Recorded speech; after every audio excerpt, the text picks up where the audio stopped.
Oi, querido.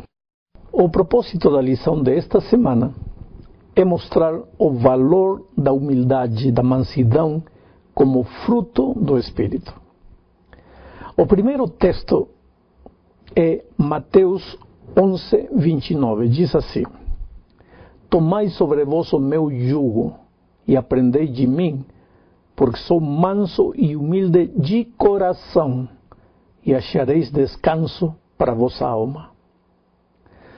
O pensamento que destaca deste texto é que a mansidão, a humildade, são uma atitude do coração.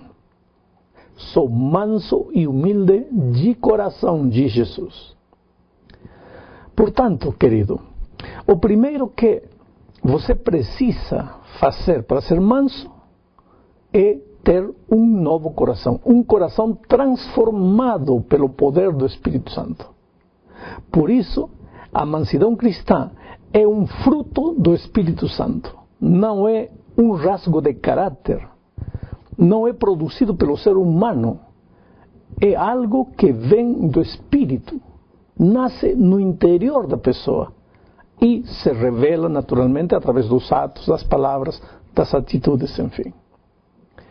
Agora, é interessante que as primeiras duas bem-aventuranças têm que ver com um estado espiritual produzido pela intervenção de Deus no ser humano. Melhor dizendo, a ação do Espírito despe, expõe todas as posturas e atitudes que em algum momento nos levam a pensar que somos alguma coisa. A nossa pobreza espiritual é dolorosamente exposta e nos vemos como aquilo que realmente somos. Bem-aventurados os mansos, pois eles herdarão a terra, disse Jesus. Esta mansidão não pode existir se a gente não reconhece a pobreza da nossa natureza. Somos pecadores, precisamos de Jesus. Mas a mansidão não é algo que nos ajuda só em nosso relacionamento com Deus, mas também nos leva ao plano das relações humanas, o relacionamento com as outras pessoas. É importante que entendamos que os relacionamentos sadios entre os seres humanos não dependem das qualidades dos homens, mas dependem de um fundamento espiritual que permite que nos vejamos tal como somos. Quando somos mansos, aceitamos com uma atitude de quietude, de tranquilidade, de sossego interior, aquelas coisas que nos resultam dolorosas, humilhantes ou difíceis. No reino dos céus, a terra é precisamente daqueles que deixam de lutar, de argumentar, de brigar para conquistar algum respeito, porque às vezes as pessoas acham que merecem isso. Outros têm liberdade para apontar os nossos defeitos e erros. E quando fazem isso, nós não reagimos com indignação. Não tentamos buscar justificativas aos nossos erros. O Espírito traz à luz a nossa situação e por isso tomamos as palavras dos outros como uma confirmação de que aquilo que já o Espírito de Deus tem nos mostrado. Quando somos mansos, não nos preocupam tanto os insultos ou as ações que prejudicam a nossa reputação. Por quê? Porque estamos confiados em que Deus defende os seus filhos e que Ele não requer da nossa ajuda. Isso é o que afirma Paulo na Epístola aos Efésios, capítulo 4, versículo 2. Diz assim: com toda humildade e mansidão, com longanimidade, suportando-vos uns aos outros em amor. Oh, querido, a palavra suportando-os, macrotumia em grego, explica o que estou dizendo. O suportar as outras pessoas requer paciência, resistência, perseverança, para não dar para outra pessoa aquilo que merece, entre aspas. Essa atitude é mansidão. E isso não se conquista com esforço humano, porque é um fruto do Espírito Santo. A segunda parte da lição nos leva a considerar alguns exemplos de homens mansos na Bíblia. A Bíblia está cheia deles, mas nesta lição só mencionaremos alguns deles. Começaremos por Jesus. Querido, em Jesus, a mansidão não é debilidade, não é fraqueza, não é covardia. Porque muitas vezes é preciso, na vida de Jesus foi preciso enfrentar os fariseus, os saduceus, os demais chefes do povo. Quer dizer, a mansidão não diminuiu em nenhum momento a dignidade de Jesus diante de Pilatos, por exemplo, de Herodes. Quando alguém bate em Jesus, ele não responde com outro golpe. Ele não levanta a voz para protestar contra esse golpe injusto, não. Jesus, ancorado na força interior que vinha do Pai, ele não devolve golpe com outro golpe, mas também não se intimida. Para Jesus, mansidão é mostrar com suavidade, com ternura, sem fazer muito escândalo, mas apresentar a fortaleza interior, baseada naquilo que ele crê, porque ele sabe que está nas mãos do Pai e não se rende, mesmo que sua vida corra perigo. Outro exemplo de mansidão é Moisés. Olha a maneira como Moisés se relaciona diante das críticas e dos atos traiçoeiros de seus irmãos Arão e Maria. Ele não devolve o que eles fizeram para ele com a mesma moeda, não.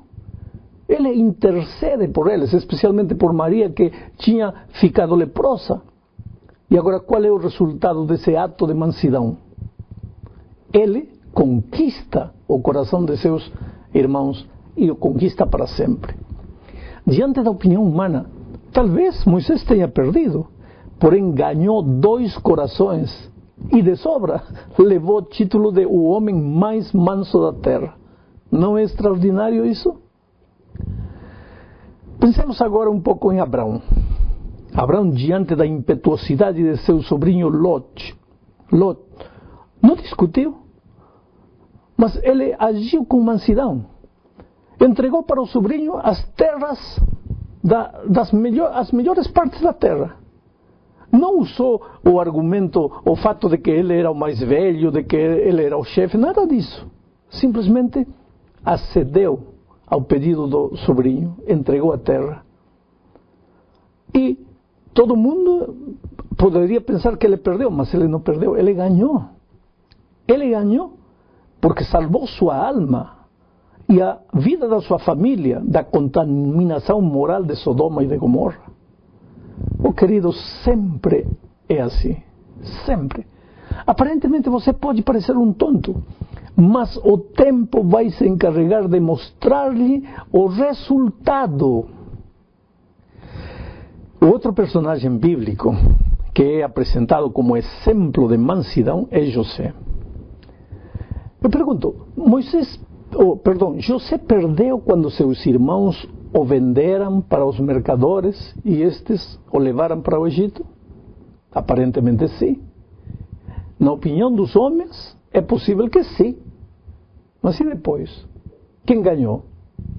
Qual foi o desenvolvimento final da atitude mansa de José? Para terminar esta parte, vamos pensar um pouco em Davi. Davi tinha sido escolhido por Deus como o rei de Israel. Não era a vontade de Davi, era a vontade de Deus. Agora, se Davi lutasse pelo reino, não estaria lutando pelo que ele queria, mas por aquilo que o Senhor tinha determinado. Mas, apesar disso, Davi agiu com mansidão, como um filho de Deus. Se recolheu. E aquela noite, por exemplo, na cova, quando viu o rei Saul dormindo, não aproveitou a oportunidade para fazer justiça com suas próprias mãos, mas ele deixou tudo nas mãos de Deus. E qual foi o resultado? Novamente, o fim de tudo foi extraordinário para o homem manso, que foi Davi neste caso.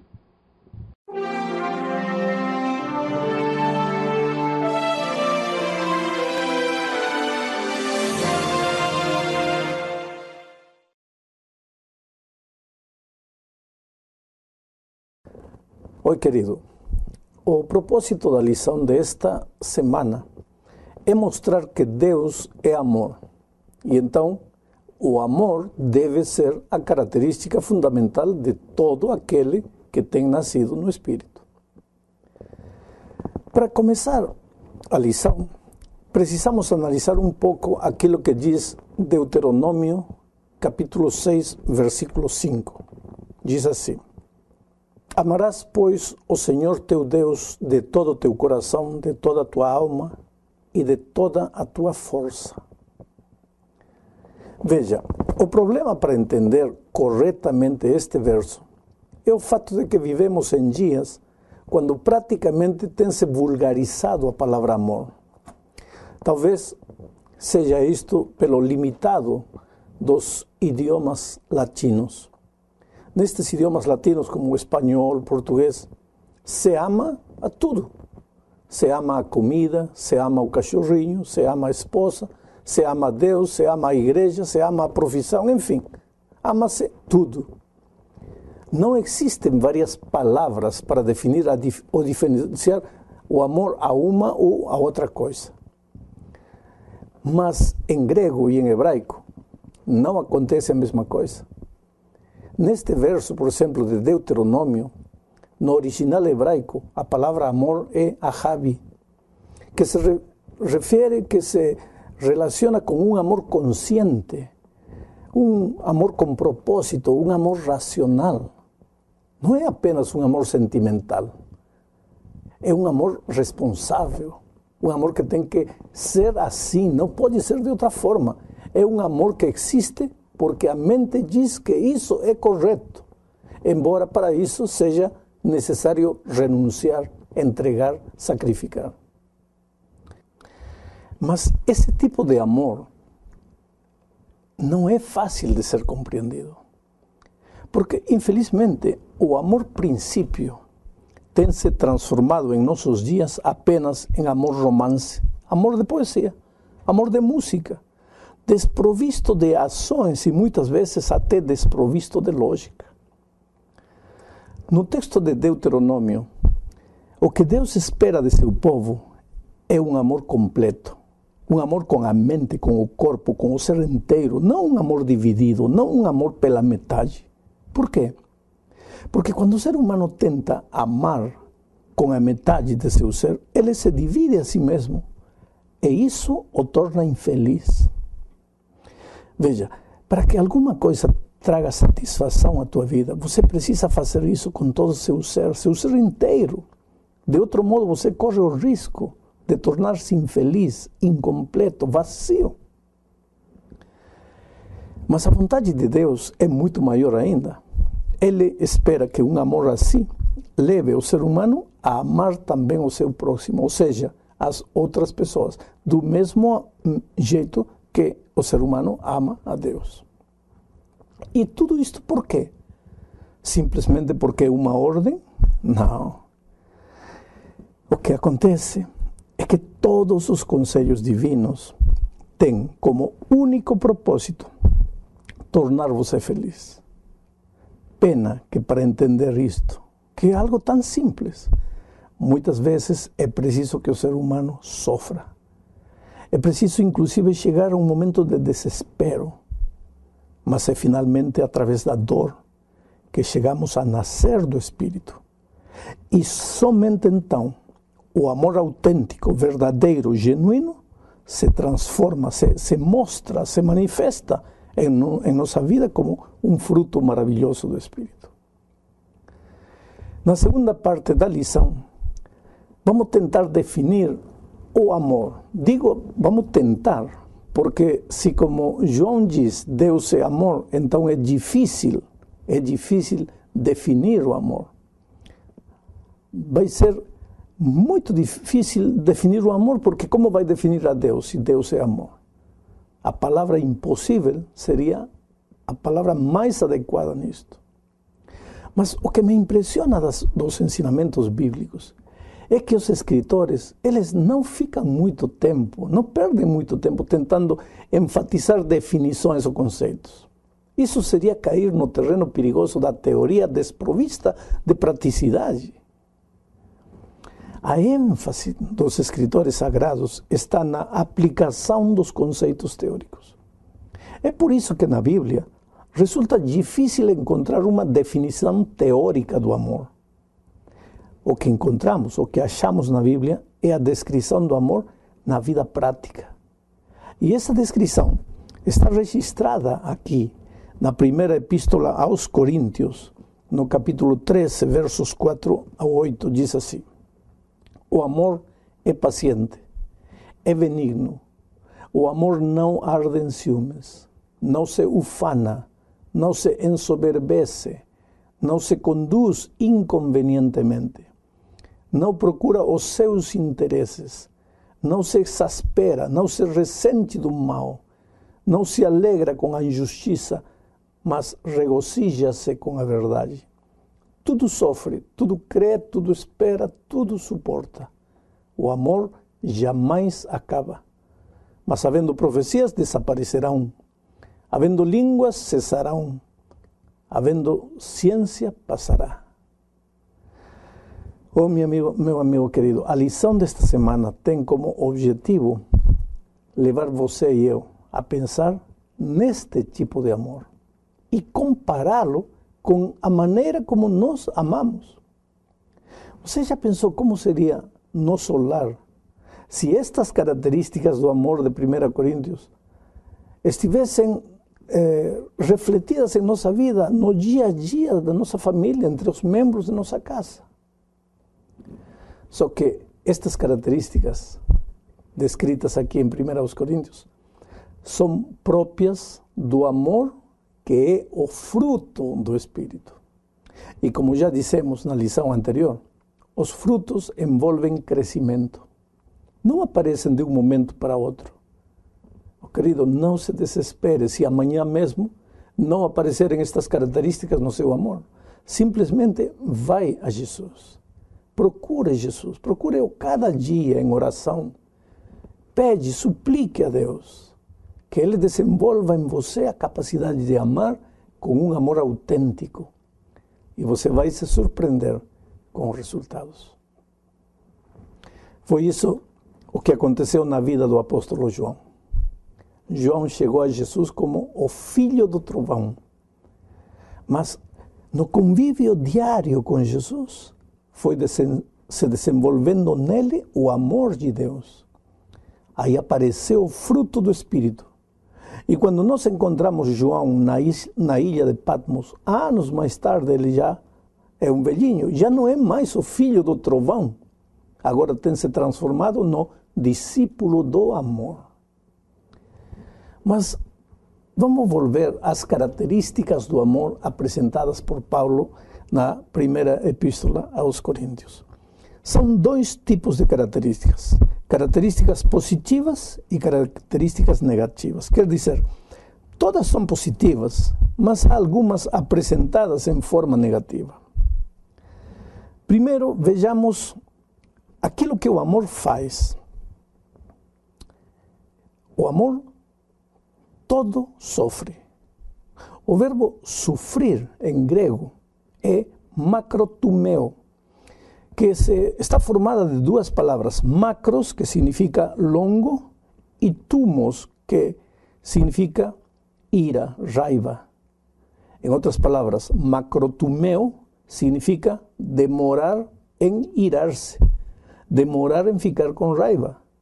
Macrotumeo se aplica mais ao fato de ser paciente com as pessoas do que ser paciente simplesmente com as circunstâncias. Quando Paulo diz o amor todo sofre, está dizendo que o amor demora em ficar irado, demora em ficar com raiva. Portanto, o amor que é fruto do Espírito não fica bravo com as pessoas rapidamente. Esse amor não tem mau temperamento. Esse amor suporta pacientemente as pessoas. Tem muita paciência com as pessoas. Vejamos outra característica do amor. O amor é benigno. A palavra grega para benigno é kerestumai, que se usa unicamente no Novo Testamento. Este kerestumai se usa de duas formas. Uma em forma de adjetivo, krestos, e a outra em forma de substantivo, krestotes. Krestos significa bom, gentil, benevolente, benigno, caridoso, a pesar da ingratidão das outras pessoas. Consequentemente, kretumai significa mostrar-se a si mesmo krestos, isto é, ser gentil e amável com as pessoas, a pesar de que elas são ingratas com a gente. Interessante, não é certo?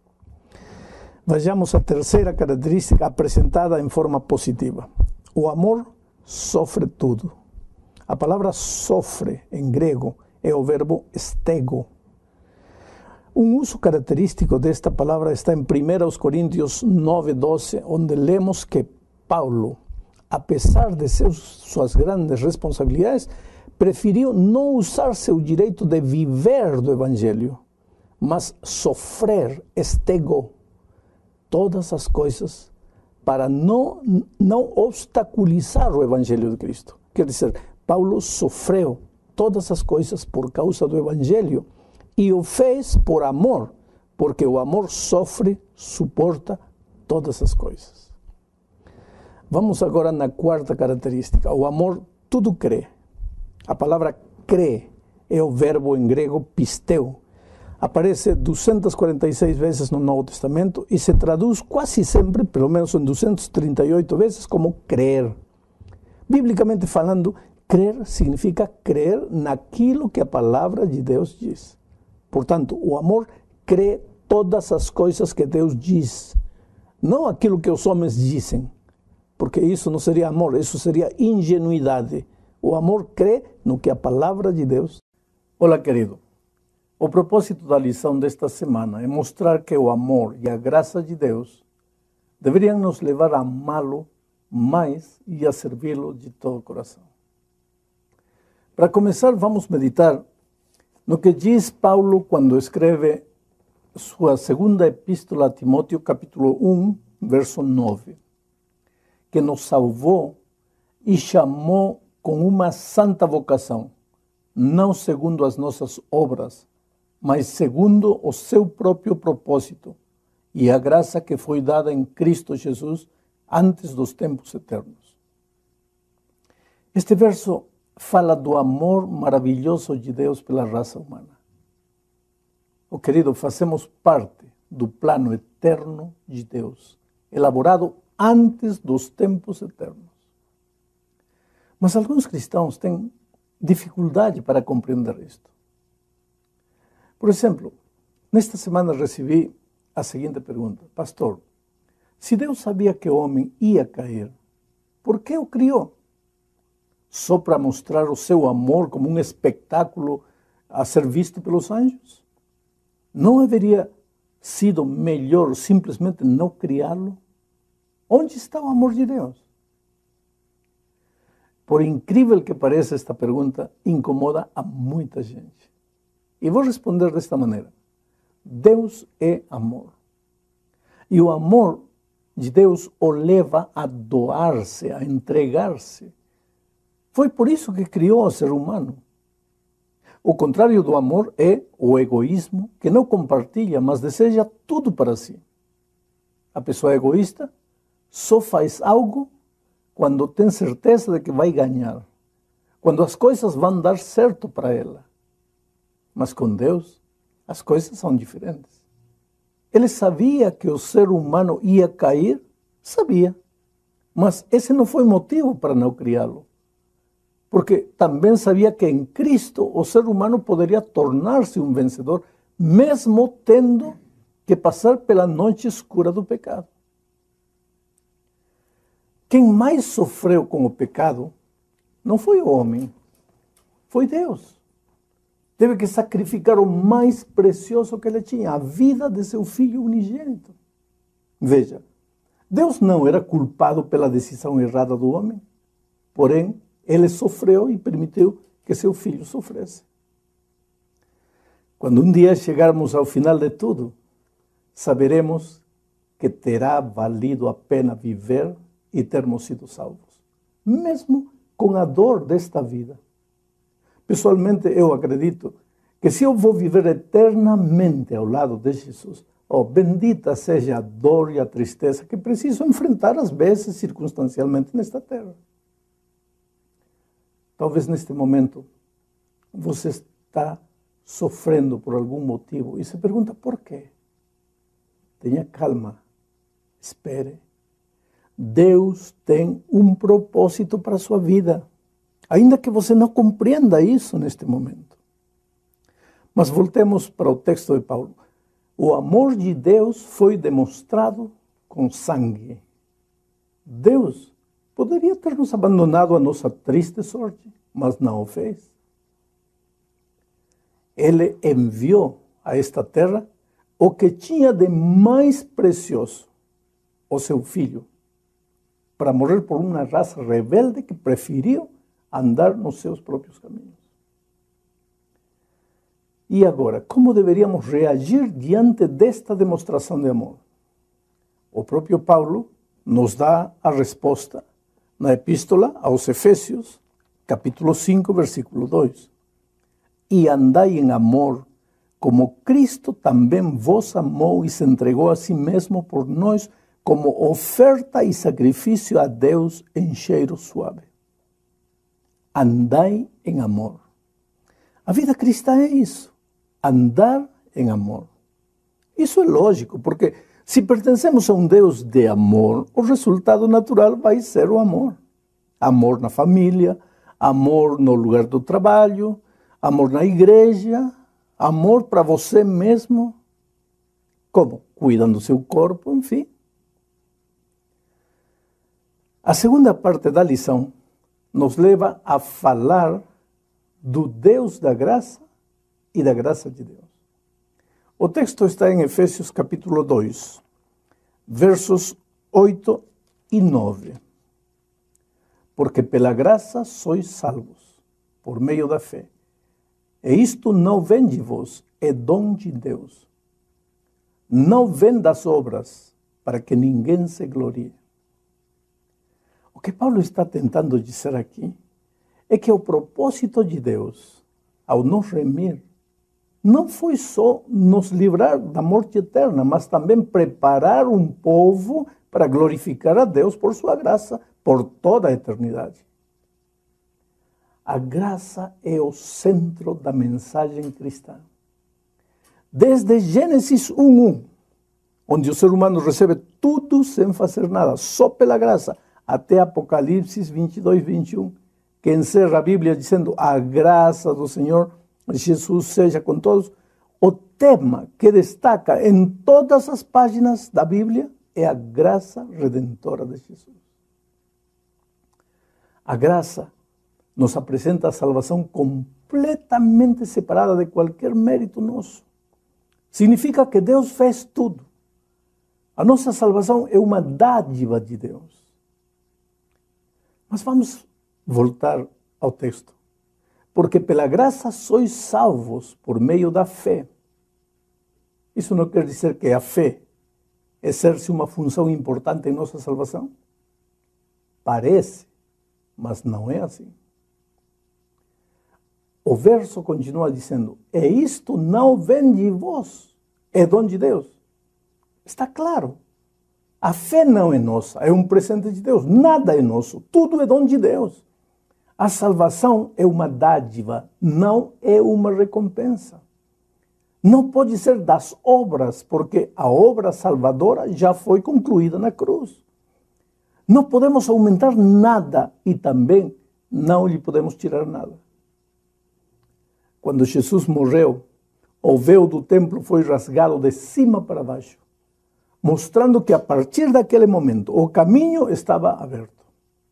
já não havia mais necessidade de realizar sacrifícios aqui na terra. Porque o Cordeiro de Deus que tira o pecado do mundo já tinha sido sacrificado na cruz do Calvário. A pergunta agora é a seguinte: qual é o jeito certo de reagir diante de tamanho sacrifício? Jamais poderei pagar com as minhas obras. Nada do que eu fizer conseguiria. A salvação foi me otorgada pela graça. E então, o que eu devo fazer? Nada? Exatamente. Nada em relação à minha salvação. Mas você não acha que pelo menos deveríamos dizer muito obrigado? Claro que sim. E aqui entra o lugar para as obras. Paulo diz que não somos salvos por obras, para que ninguém se glorie. Mas logo no verso 10, ele acrescenta: porque somos feitura sua, criados em Cristo Jesus para boas obras, as quais Deus antes preparou para que andássemos nelas. Somos feitura sua. A palavra feitura em grego é poema, de onde vem a palavra poema. Veja, quando eu era novo, gostava de escrever poemas. E sei, por experiência própria, que uma poesia ou um livro jamais estão concluídos. É dito que escrever é a arte de corrigir. Por isso, quando eu tenho que entregar um livro para a editora, chega um momento em que tenho que enviá-lo do jeito que está, porque senão eu nunca vou enviá-lo, porque nunca vai estar concluído. Sempre haverão coisas que corrigir. Bom, o cristão é assim. Deus não trabalhou, não terminou. Ele continua cada dia fazendo crescer o ser humano. Bom, o que Deus quer nos dizer é que a conversão não é o fim da obra da salvação. É apenas o começo.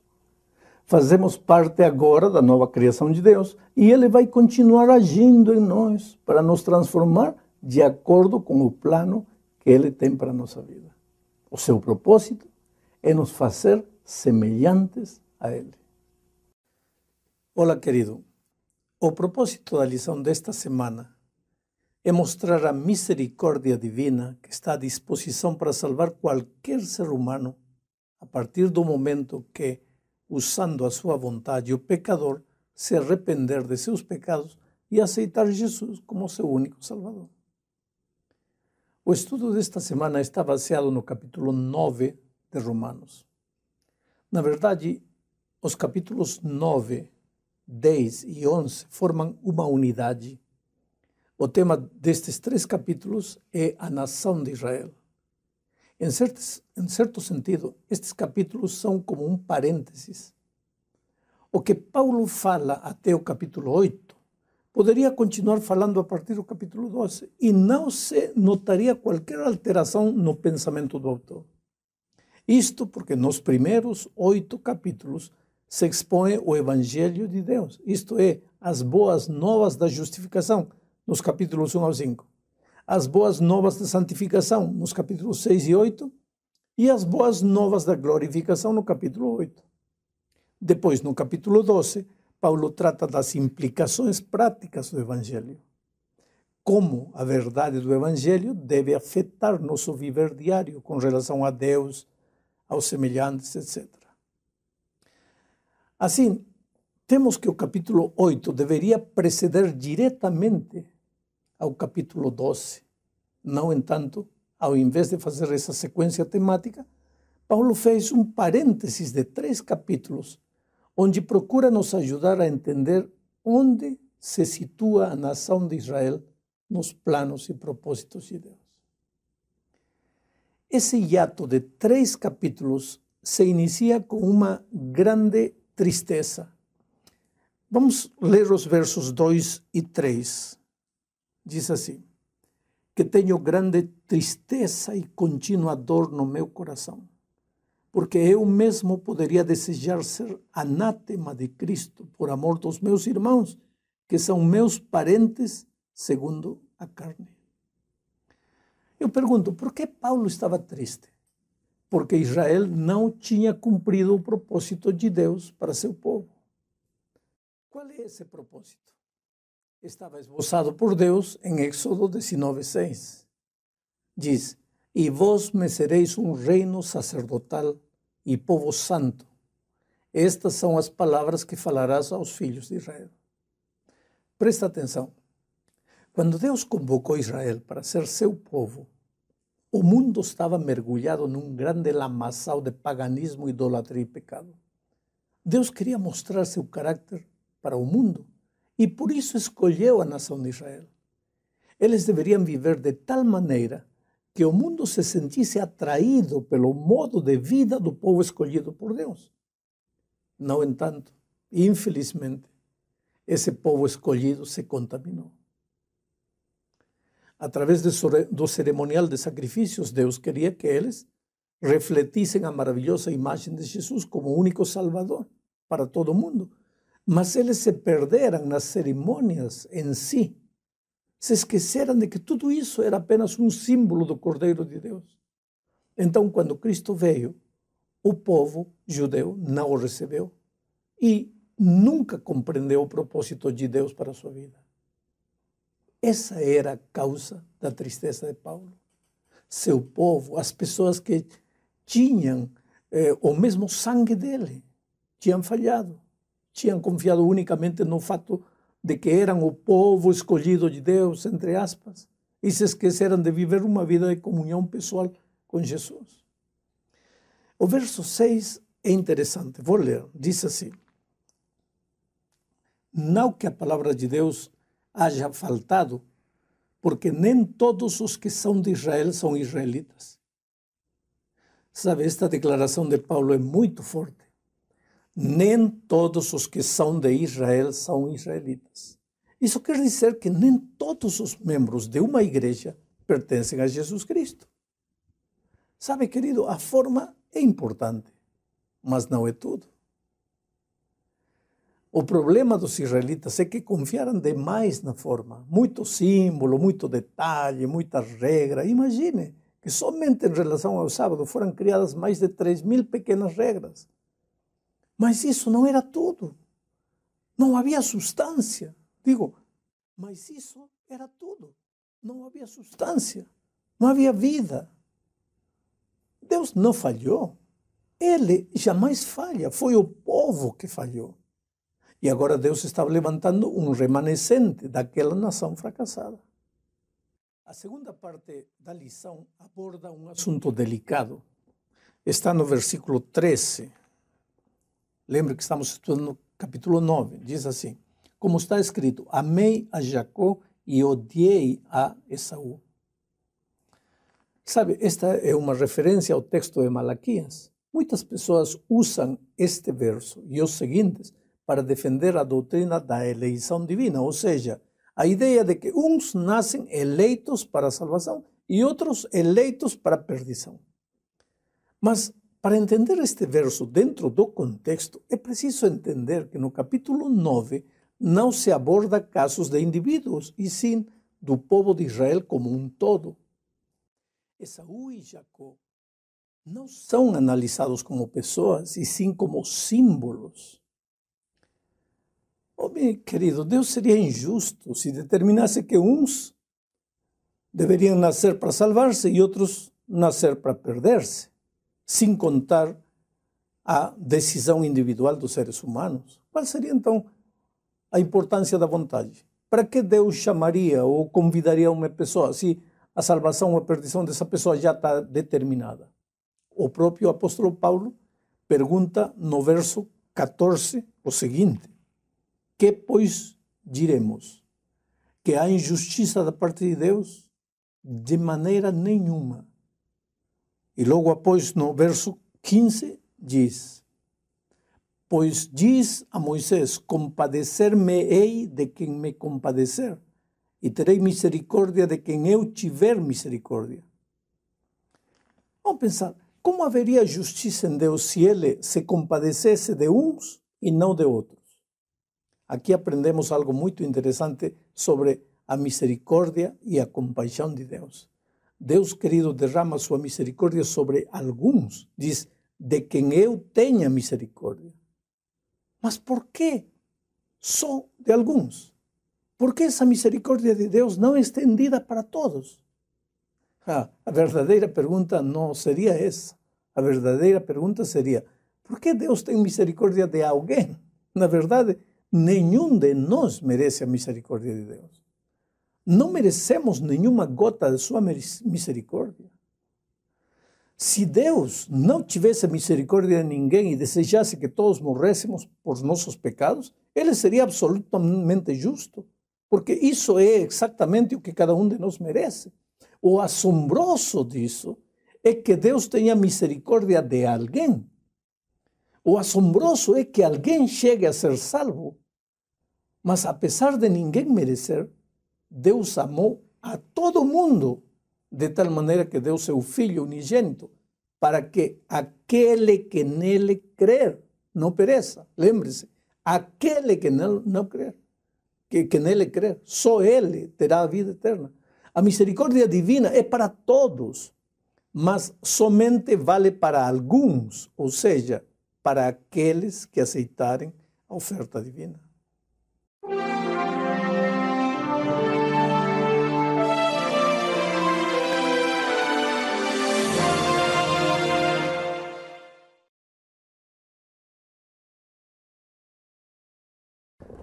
Oi, querido.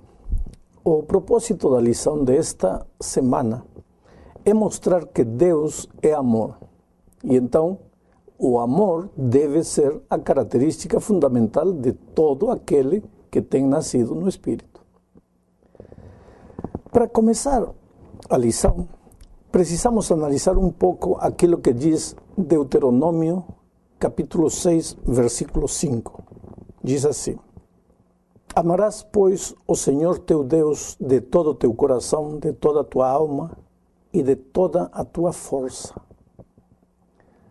Veja, o problema para entender corretamente este verso é o fato de que vivemos em dias quando praticamente tem-se vulgarizado a palavra amor. Talvez seja isto pelo limitado dos idiomas latinos. Nestes idiomas latinos, como o espanhol, o português, se ama a tudo. Se ama a comida, se ama o cachorrinho, se ama a esposa, se ama a Deus, se ama a igreja, se ama a profissão, enfim, ama-se tudo. Não existem várias palavras para definir ou diferenciar o amor a uma ou a outra coisa. Mas em grego e em hebraico não acontece a mesma coisa. Neste verso, por exemplo, de Deuteronômio, no original hebraico, a palavra amor é ahavi, que se refere, que se relaciona com um amor consciente, um amor com propósito, um amor racional. Não é apenas um amor sentimental, é um amor responsável, um amor que tem que ser assim, não pode ser de outra forma. É um amor que existe porque a mente diz que isso é correto, embora para isso seja necessário renunciar, entregar, sacrificar. Mas esse tipo de amor não é fácil de ser compreendido, porque, infelizmente, o amor-princípio tem se transformado em nossos dias apenas em amor romance, amor de poesia, amor de música, desprovisto de ações e muitas vezes até desprovisto de lógica. No texto de Deuteronômio, o que Deus espera de seu povo é um amor completo, um amor com a mente, com o corpo, com o ser inteiro, não um amor dividido, não um amor pela metade. Por quê? Porque quando o ser humano tenta amar com a metade de seu ser, ele se divide a si mesmo, e isso o torna infeliz. Veja, para que alguma coisa traga satisfação à tua vida, você precisa fazer isso com todo o seu ser inteiro. De outro modo, você corre o risco de tornar-se infeliz, incompleto, vazio. Mas a vontade de Deus é muito maior ainda. Ele espera que um amor assim leve o ser humano a amar também o seu próximo, ou seja, as outras pessoas, do mesmo jeito que o ser humano ama a Deus. E tudo isto por quê? Simplesmente porque é uma ordem? Não. O que acontece é que todos os conselhos divinos têm como único propósito tornar você feliz. Pena que para entender isto, que é algo tão simples, muitas vezes é preciso que o ser humano sofra. É preciso inclusive chegar a um momento de desespero, mas é finalmente através da dor que chegamos a nascer do Espírito. E somente então o amor autêntico, verdadeiro, genuíno, se transforma, se mostra, se manifesta em nossa vida como um fruto maravilhoso do Espírito. Na segunda parte da lição, vamos tentar definir o amor. Digo, vamos tentar, porque se como João diz, Deus é amor, então é difícil definir o amor. Vai ser muito difícil definir o amor, porque como vai definir a Deus se Deus é amor? A palavra impossível seria a palavra mais adequada nisto. Mas o que me impressiona dos ensinamentos bíblicos é que os escritores, eles não ficam muito tempo, não perdem muito tempo tentando enfatizar definições ou conceitos. Isso seria cair no terreno perigoso da teoria desprovista de praticidade. A ênfase dos escritores sagrados está na aplicação dos conceitos teóricos. É por isso que na Bíblia resulta difícil encontrar uma definição teórica do amor. O que encontramos, o que achamos na Bíblia, é a descrição do amor na vida prática. E essa descrição está registrada aqui, na primeira epístola aos Coríntios, no capítulo 13, versos 4 a 8, diz assim: o amor é paciente, é benigno. O amor não arde em ciúmes, não se ufana, não se ensoberbece, não se conduz inconvenientemente, não procura os seus interesses, não se exaspera, não se ressente do mal, não se alegra com a injustiça, mas regozija-se com a verdade. Tudo sofre, tudo crê, tudo espera, tudo suporta. O amor jamais acaba. Mas havendo profecias, desaparecerão. Havendo línguas, cessarão. Havendo ciência, passará. Oh, meu amigo querido, a lição desta semana tem como objetivo levar você e eu a pensar neste tipo de amor e compará-lo com a maneira como nós amamos. Você já pensou como seria nosso lar se estas características do amor de 1 Coríntios estivessem refletidas em nossa vida, no dia a dia da nossa família, entre os membros de nossa casa? Só que estas características descritas aqui em 1 Coríntios são próprias do amor que é o fruto do Espírito. E como já dissemos na lição anterior, os frutos envolvem crescimento. Não aparecem de um momento para outro.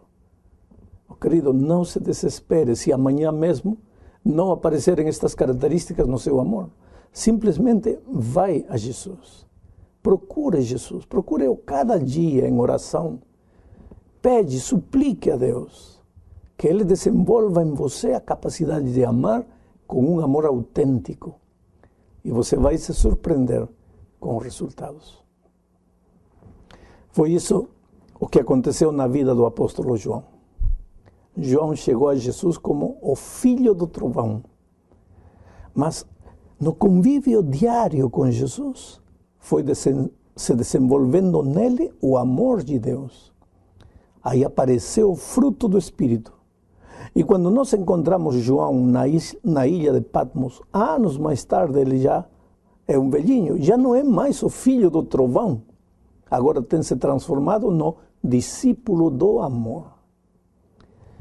Mas vamos volver às características do amor apresentadas por Paulo na primeira epístola aos Coríntios. São dois tipos de características. características positivas e características negativas. Quer dizer, todas são positivas, mas há algumas apresentadas em forma negativa. Primeiro, vejamos aquilo que o amor faz. O amor todo sofre.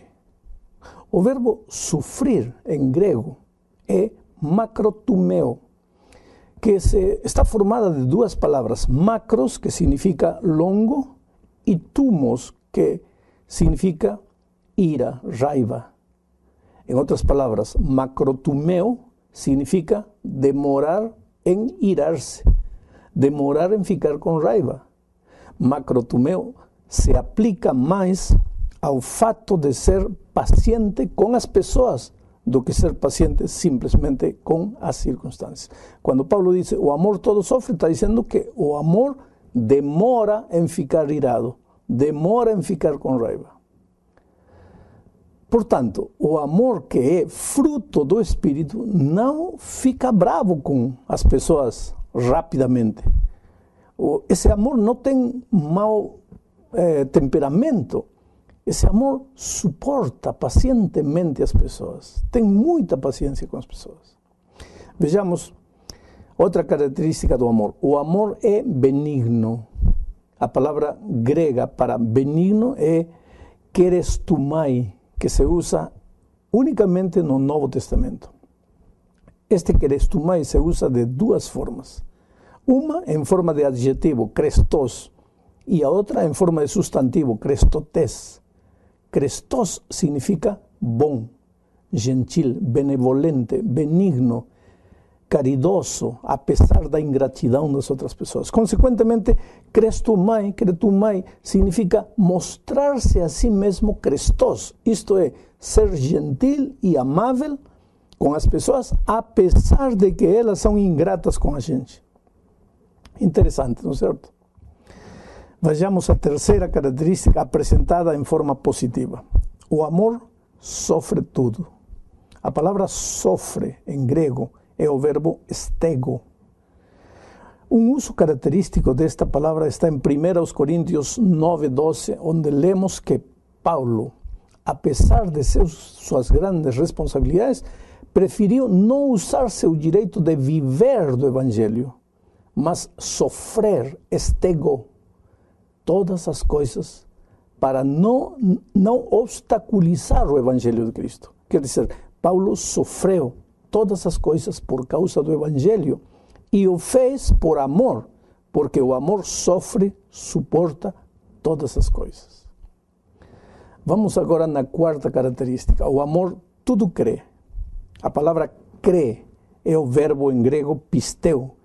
Aparece 246 vezes no Novo Testamento e se traduz quase sempre, pelo menos em 238 vezes, como crer. Biblicamente falando, crer significa crer naquilo que a palavra de Deus diz. Portanto, o amor crê todas as coisas que Deus diz, não aquilo que os homens dizem, porque isso não seria amor, isso seria ingenuidade. O amor crê no que a palavra de Deus diz.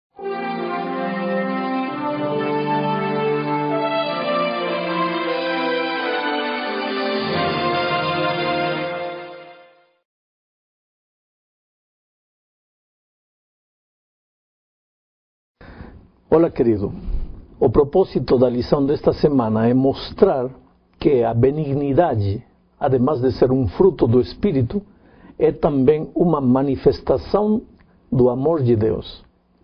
Do amor de Deus brota a paciência e brota também a benignidade, que é um fruto do Espírito que leva você para a ação. Começaremos definindo o que é benignidade. Na Bíblia, na linguagem de hoje, não diz benignidade, diz amabilidade. Mas benignidade é justamente isso, cortesia, ser gentil, educado, ter um bom trato, um trato suave, ser considerado, ser atento, amável, valorizando até as pequenas coisas que as pessoas fazem, seja a esposa, esposo, os filhos, dar um trato carinhoso aos mais idosos, ainda até com os animais, é algo que brota de um coração cheio do Espírito Santo. Às vezes estamos tão carregados de tarefas e então nos tornamos meio ásperos, descorteses com aqueles que estão à nossa volta. Mas a benignidade é generosidade. É o que neste mundo se precisa mais do que nada.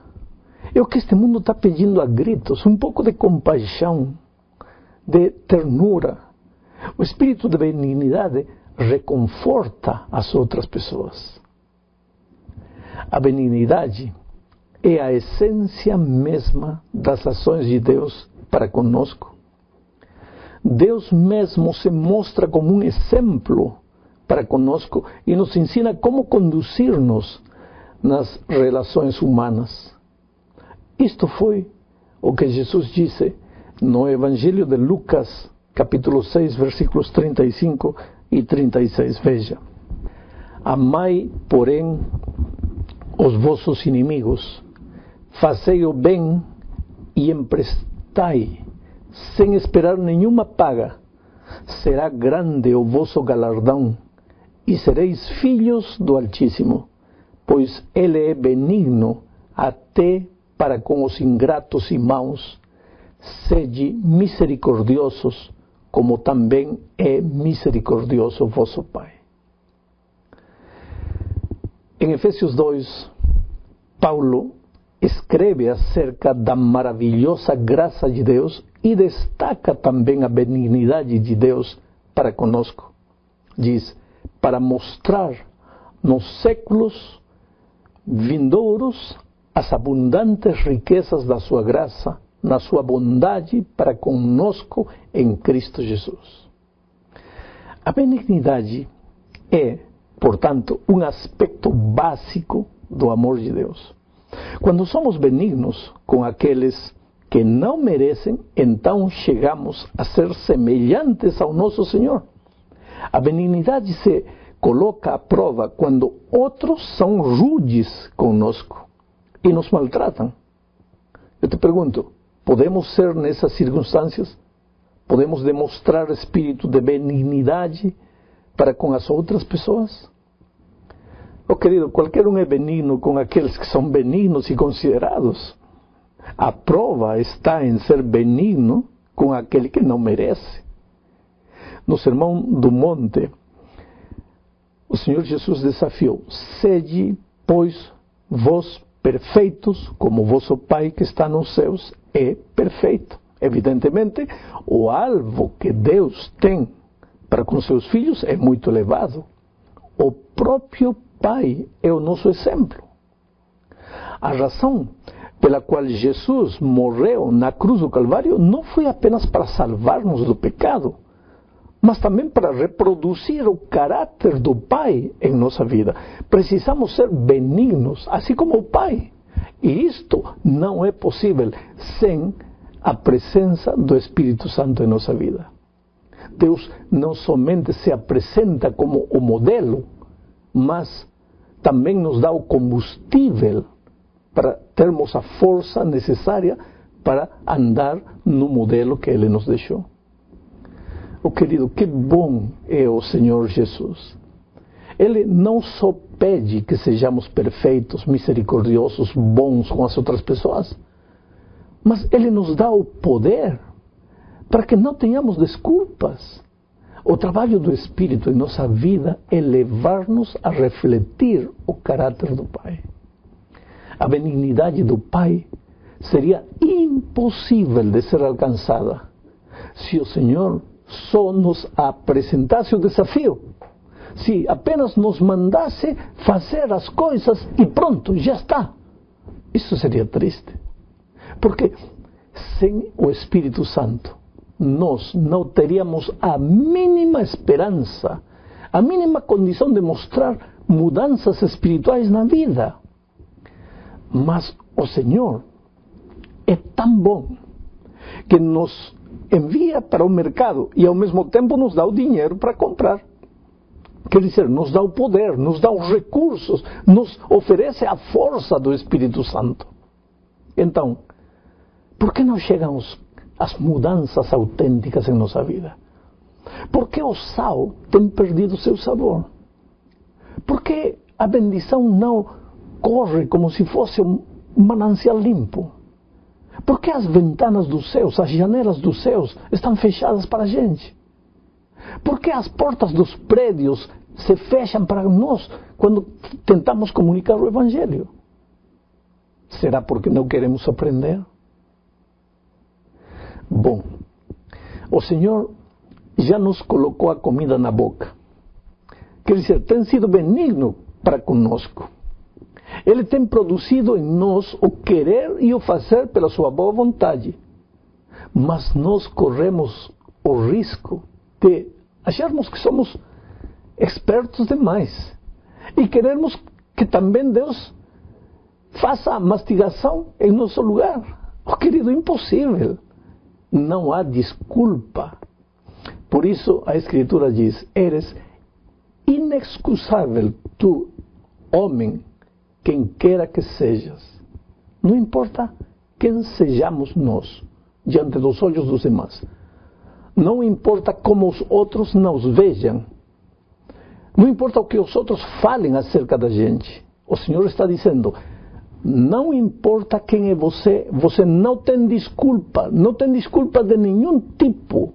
Desculpa que valha para rehusar a transformação que o meu Espírito quer operar em você. Oh, querido, não podemos dizer nada a Deus.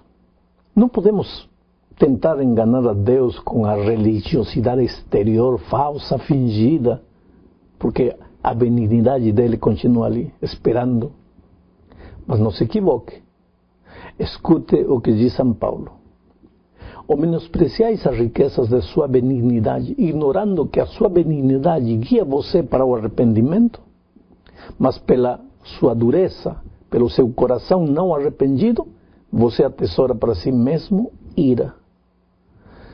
Oh, meu amigo querido, não há desculpa. Não há motivo para renunciar à benignidade de Deus. Deus é bom e Ele quer que nós também sejamos benignos, porque Deus não só nos deu o modelo, Ele também nos deu o seu Espírito, para que a presença do Espírito continuamente fique trabalhando, mudando a nossa maneira de viver, a nossa maneira de sentir. Eu estou com vós todos os dias, diz, até o fim do mundo.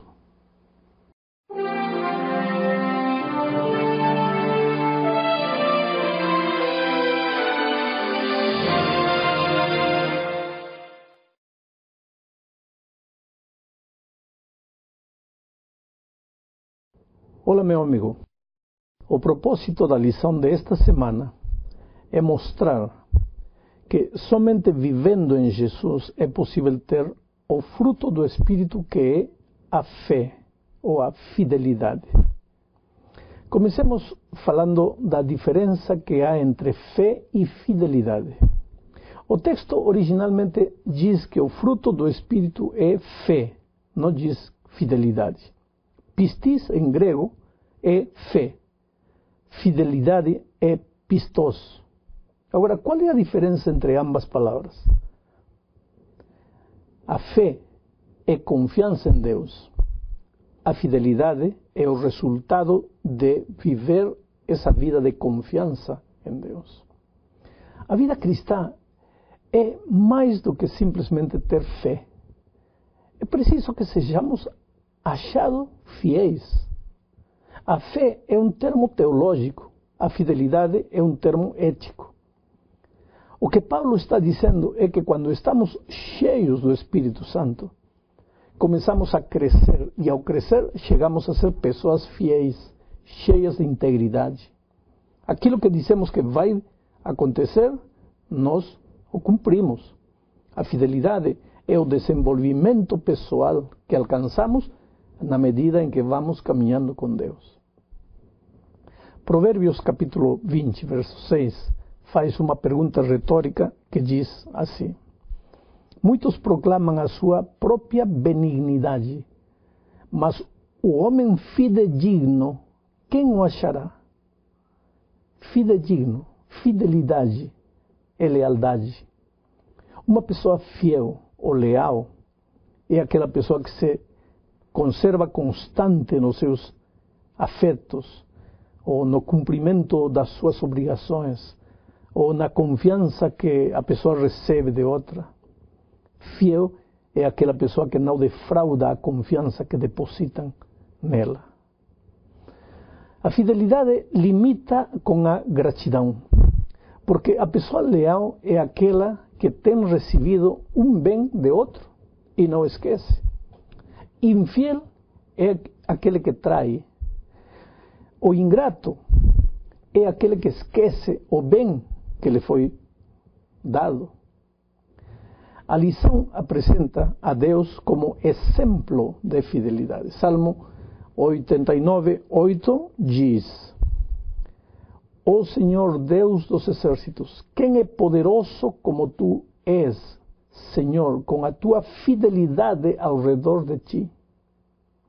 Oh querido, Deus é fiel às suas promessas, porque a sua palavra é eterna, não muda jamais. No seu grande amor, Deus tem permanecido fiel desde o princípio. A fidelidade de Deus é eterna e perfeita. Os salmos falam do imenso amor de Deus para com a gente. Diz o Salmo 36:5, veja: a tua misericórdia, Senhor, está nos céus e a tua fidelidade chega até as mais excelsas nuvens, para além daquilo que alcança seu olhar, mais além do infinito, muito maior do que o universo, é a fidelidade e o amor de Deus por você. Oh querido, talvez as ingratas experiências que você teve na vida tenham poluído a sua mente, dentro de sua mente, o conceito correto de fidelidade. Mas é impossível que Deus deixe de ser fiel. Deus é sempre fiel, apesar dos seus erros. Diz em 2 Timóteo 2:13 o seguinte: se somos infiéis, Ele permanece fiel, pois de maneira nenhuma pode negar-se a si mesmo. Você percebe o que diz aqui? Deus não pode deixar de ser aquilo que é. Ele não pode deixar de amar você, não importa quão grande seja o teu pecado, a tua falta, o teu erro. O Salmo 89:31 diz: se violarem os meus preceitos e não guardarem os meus mandamentos, então punirei com vara as suas transgressões e com açoites a sua iniquidade, mas jamais retirarei dele a minha bondade, nem desmentirei a minha fidelidade. Não violarei a minha aliança, nem modificarei o que os meus lábios proferiram. E São Paulo confirma isto em Romanos 3:3.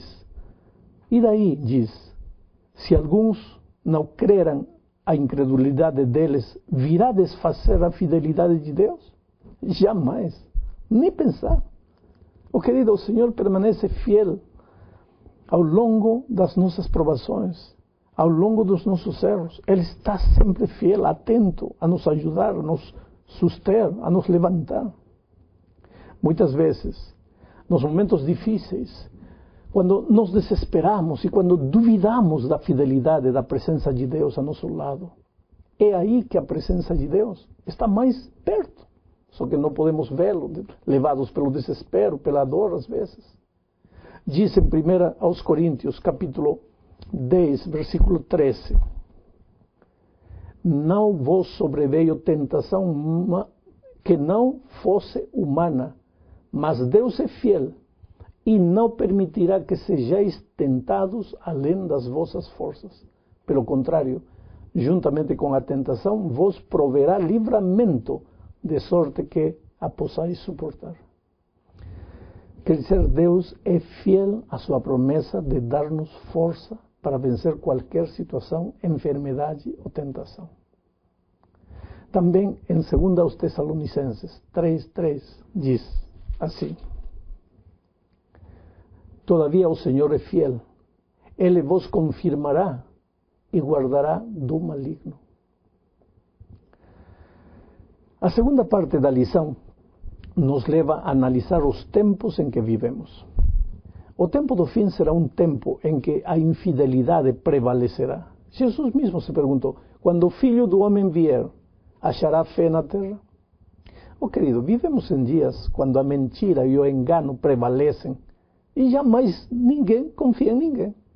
Como poderia confiar? Veja, numa inofensiva cidade do interior, a noite estava mais escura do que outras vezes. Chovia cântaros. Joaquim e sua esposa retornavam de uma boda. Tinham sido padrinhos e vestiam roupa de gala. Enquanto viajavam, conversavam felizes, lembrando episódios de seu próprio casamento. Os anos tinham passado e eles agora se amavam mais do que nunca. Deus tinha lhes abençoado com 2 filhos preciosos. Mas aquela noite, os filhinhos tinham ficado em casa com uma pessoa para cuidar deles. A conversação animada dos 2 esposos foi interrompida por algo inesperado a essa hora da madrugada. Lá na estrada solitária, tinha um casal em dificuldades pedindo socorro. Aparentemente o veículo deles tinha se quebrado e precisavam de ajuda. Apesar da chuva, Joaquim e sua esposa decidiram parar e ajudar. Tremendo erro. Em poucos minutos, Joaquim estava morto, com o rosto completamente desfigurado por um tiro de escopeta, e Solange, a esposa, violada, violentada, estuprada, agonizante. Querido, levará tempo para recuperar-se. E os 2 pequenos filhos, agora, estavam órfãos de pai a uma curta idade. E jamais entenderão por que um acto de solidariedade recebeu a morte como retribuição. Os marginais jamais foram descobertos. Agora me diz uma coisa. Você teria valor de parar numa estrada solitária e auxiliar alguém depois de conhecer esta história? Oh, queridos, os tempos que vivemos são perigosos. Paulo disse que nos últimos tempos haveriam homens cruéis, aborrecedores do bem, traidores. A traição é tudo o contrário da fidelidade. Todo mundo hoje tem medo de todo mundo. Ninguém mais confia em ninguém.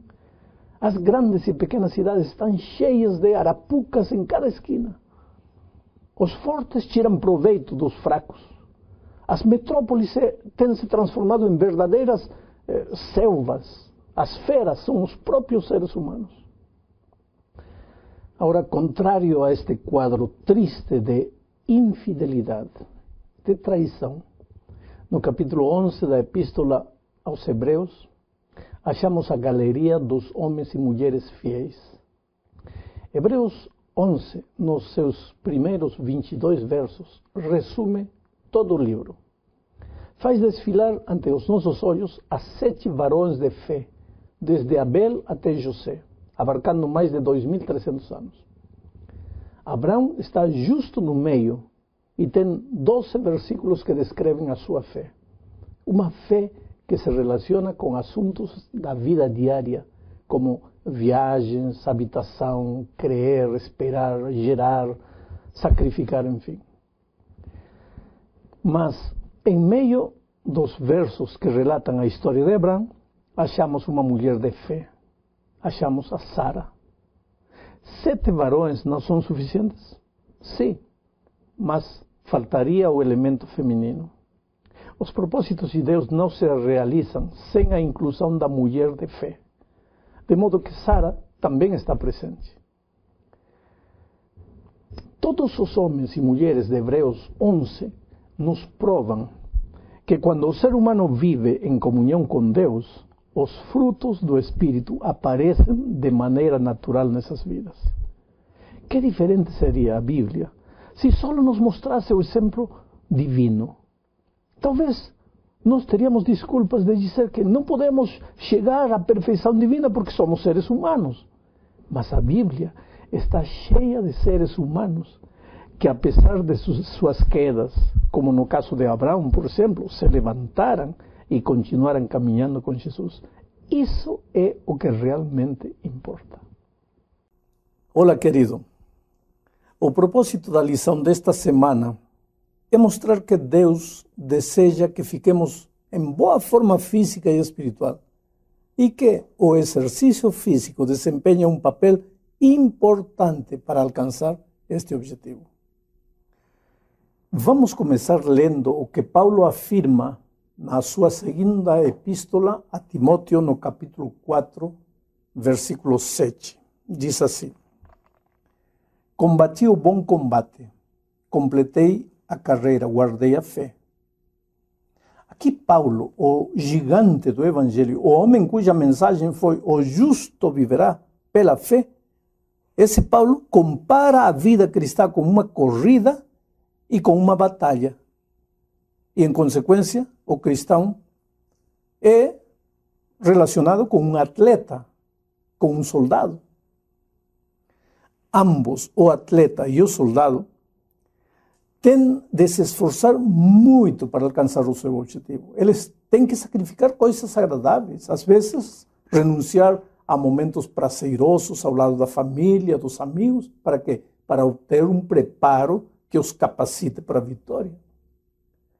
Mas, olhando desse ponto de vista, a vida cristã parece que não combina com a pregação de Paulo, que enfatiza a confiança em Cristo como único caminho para a salvação. Eu digo parece, porque se você estudar a Bíblia com calma, vai perceber algo surpreendente. A figura do atleta esforçado como símbolo do cristão é apresentada uma vez após outra. Por exemplo, em 1 aos Coríntios, capítulo 9, versículos 24 a 27, o próprio Paulo volta a repetir: Não sabeis vós que os que no estádio todos, na verdade, correm, mas um só leva o prêmio? Correi de tal maneira que o alcanceis. Todo atleta em tudo se domina. Aqueles para alcançar uma coroa corruptível, nós, porém, a incorruptível. Assim corro também eu, não sem meta. Assim luto, não como desferindo golpes no ar, mas esmurro o meu corpo e o reduzo à escravidão, para que, tendo pregado a outros, não venha eu mesmo a ser desqualificado. Esta figura que Paulo usa talvez tenha mais sentido se você se lembrar do contexto. Os coríntios conheciam os Jogos Olímpicos gregos e também tinham os seus próprios jogos, chamados Jogos Istmicos. Sabedor disso, o apóstolo usa uma metáfora fácil de ser compreendida por seus leitores. Um atleta deve ser disciplinado a fim de conquistar o prêmio. Ter disciplina significa abrir mão do que é bom e do que não é para alcançar o que é infinitamente bom. O atleta precisa cuidar da sua dieta, dos seus horários. Ele muitas vezes deve sorrir e dizer não, muito obrigado, quando as pessoas lhe oferecem sobremesas tentadoras ou o convidam para uma festa que vai durar a noite toda. A comida e a diversão em si não tem nada de errado, mas se interferem com objetivos maiores, podem trazer resultados prejudiciais. Alguns atletas modernos, hoje, jogadores de futebol famosos e outras estrelas do esporte, parece que não compreendem isso. Acham que o talento supera tudo. Mas, em bem pouco tempo, vemos que os atletas com menos talento são mais bem-sucedidos do que eles. Por quê? Porque têm maior disciplina. Paulo diz que nesta vida os atletas correm para ganhar uma coroa terrena, mas os cristãos corremos para entrar lá no reino dos céus. Para entrar nessa corrida, veja, primeiramente temos que ter sido salvos pela fé em Cristo. Porque nos tempos em que as Olimpíadas eram só gregas, somente os cidadãos gregos podiam participar das competições e para isso deveriam obedecer às regras dos treinamentos e dos jogos. Qualquer atleta que quebrasse estas regras estava desclassificado. Bom, se os atletas se esforçavam tanto para ganhar uma simples coroa, como você acha que na vida espiritual você pode comer, pode se conduzir de qualquer jeito, só porque a salvação é pela fé. Não, não combina. Em alguns casos, a renúncia para chegar no objetivo pode ser dramática. Outro dia, o pastor Alejandro Duval, um argentino que trabalha nos Estados Unidos, me contava a história de um jovem chamado Aaron, lá nos Estados Unidos.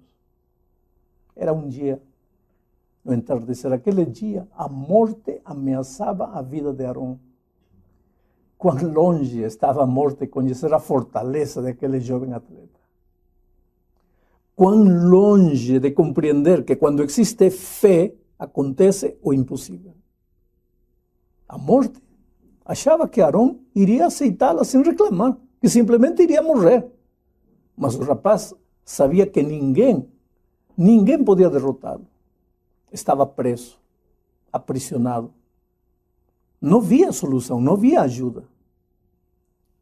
Com 27 anos, o jovem alpinista, Aaron, já havia conquistado mais de 45 montanhas e jamais pensou em viver um incidente como aquele que estava vivendo esse dia.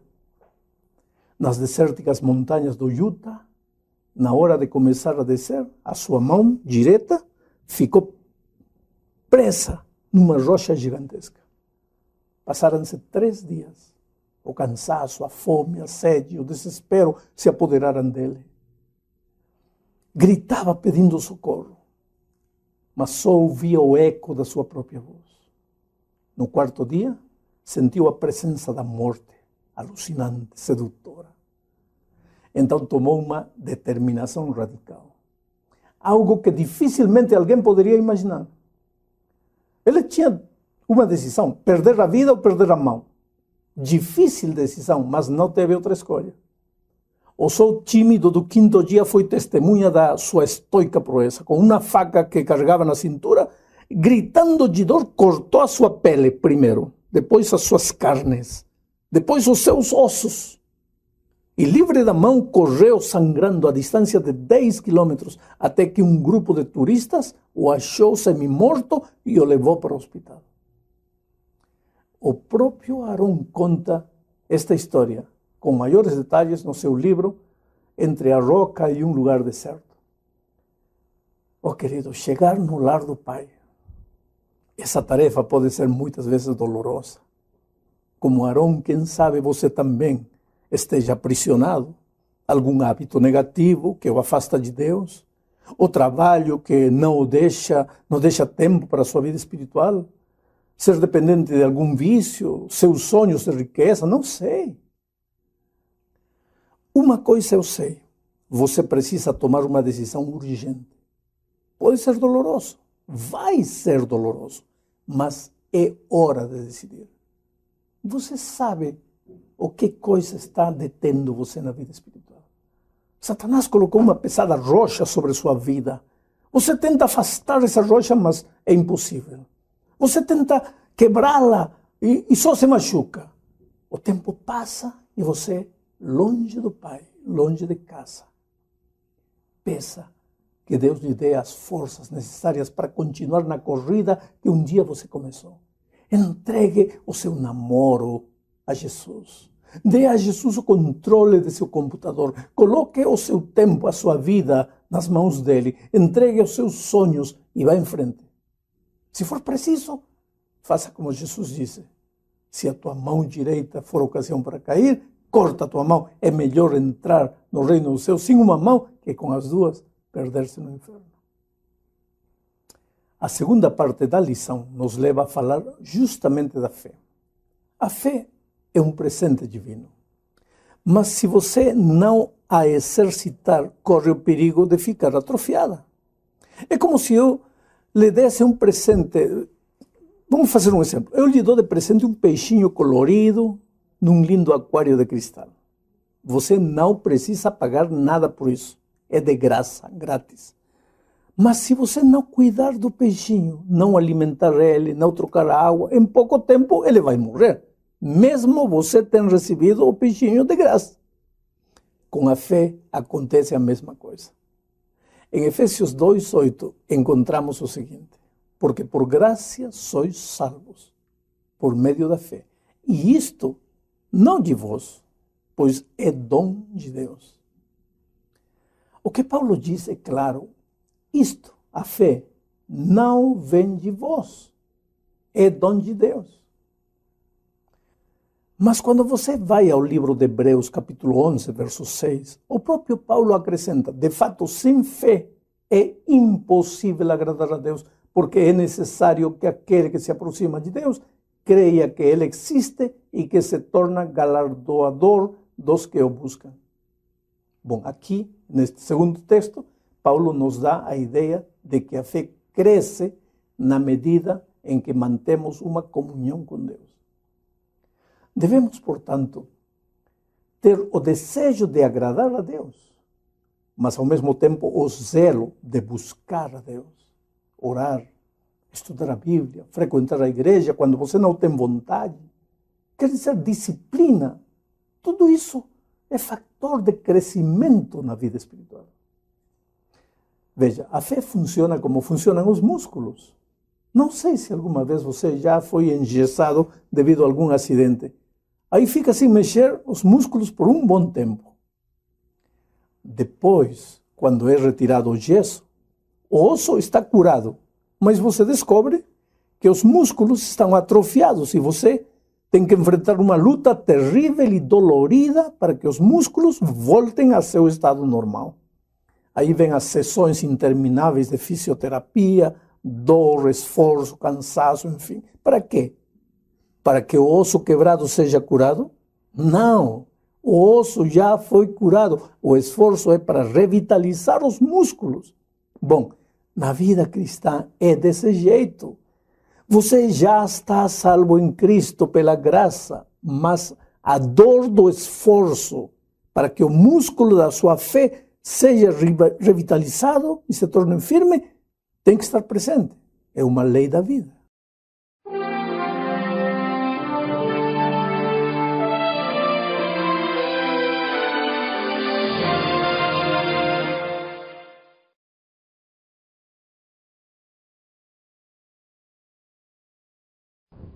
Olá, querido.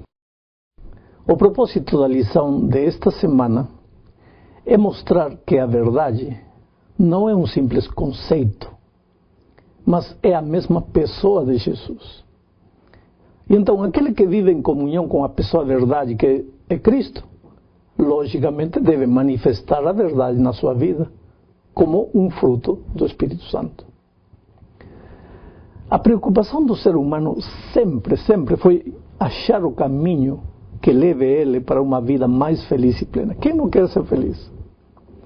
Em certa ocasião, Tomé disse para Jesus: Senhor, mostra-nos o caminho. E a resposta do mestre foi: eu sou o caminho, a verdade e a vida. Oh, querido, Jesus é o caminho e a verdade. E não existe nada mais concreto e absoluto que Jesus. Infelizmente vivemos em dias quando a verdade para os seres humanos tem se feito relativa. Quer dizer, o pluralismo e o relativismo são duas filosofias que estão impregnadas em tudo. O pluralismo ensina que desde o momento em que não existe somente um ser humano, mas muitos seres humanos, é lógico que não pode existir somente um conceito, uma só ideia, senão muitos conceitos, muitas ideias. Pluralismo vem de aí, da palavra plural, muitos. Consequentemente, nasce o relativismo. Por quê?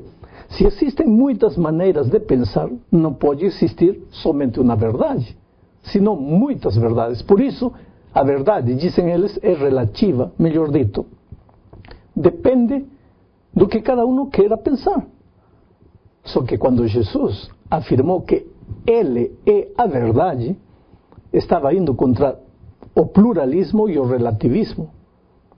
Oh, querido, a verdade, desde o ponto de vista bíblico, é absoluta e está baseada na palavra de Deus.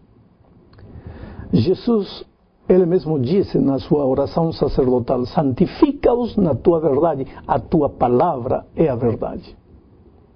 Mas afinal de contas, a verdade é Jesus ou é a palavra de Deus? Ambos. Porque Jesus é o Verbo, a palavra de Deus, que se fez carne e veio habitar entre os seres humanos. Em Jesus, a palavra não era só teoria, só palavra. Ele era a palavra feita carne, a palavra vivida, a palavra andando entre os seres humanos. Isto vai contra as ideias de que a vida cristã é simplesmente viver uma comunhão teórica com Jesus, ou que apenas se limita a fazer uma declaração romântica de amor para Jesus, a cantar para Jesus, cheio de emoção. Oh, querido, tudo isso é bom, mas a vida cristã é mais do que somente isso. A vida cristã é viver os princípios da palavra de Deus. A segunda parte da lição nos leva a pensar em João 16:13. Veja o que diz João 16:13. Quando ele vier, porém, o Espírito da verdade, ele vos guiará a toda a verdade, porque não falará por si mesmo, mas dirá tudo o que tiver ouvido e vos anunciará as coisas que hão de vir. Neste texto, o Senhor Jesus, falando da vinda do Espírito Santo, disse que quando ele vier, nos guiará em direção da verdade. Este é um dos trabalhos do Espírito, ensinar-nos, guiar-nos para a verdade. Mas essa ação de guiar para a verdade tem dois aspectos. O primeiro tem que ver com o convencimento. Ninguém pode convencer o ser humano acerca da verdade a não ser o Espírito Santo. É por isso, querido, é por isso que as pessoas que não aceitam a divindade do Espírito Santo têm muita dificuldade para entender a verdade. Você pode amontoar diante dessas pessoas uma montanha de provas e evidências, mas elas simplesmente não entendem. Como poderiam entender? Porque somente o Espírito Santo é aquele que guia para a verdade. Mas esse ato de guiar não é apenas um assunto teórico. De nada valeria entender de maravilha uma beleza a verdade, apenas como teoria. Se essa verdade não se faz carne na gente, de nada vale. E aqui então entramos no segundo conceito. O Espírito Santo nos ensina também a viver a verdade. Não apenas nos leva para a teoria da verdade, nos ensina também a viver a verdade. A palavra verdade em grego é aletheia, que significa transparente, que não está fechado, claro. Pois isso é viver a verdade. O Espírito nos leva a viver esse tipo de vida, uma vida clara, transparente, sem médias verdades ou médias mentiras. Uma vida limpa, que não precisa esconder-se, não precisa disfarçar-se. A palavra verdade, em hebraico, também nos ajuda a confirmar este conceito. Em hebraico, a palavra é emet, que significa seguro, sólido, firme, consistente. E é assim que vive uma pessoa que foi levada pelo Espírito em direção da verdade. Não há, numa vida de verdade, não há insegurança. A insegurança está relacionada com mentira, com medo de ser descoberto, de ser exposto. E Deus não quer essa vida para seus filhos, definitivamente não. Oh, meu amigo querido, vivemos num mundo onde a mentira produz miragens quase impossíveis de perceber. Olha, quantas vezes já mentiram para você?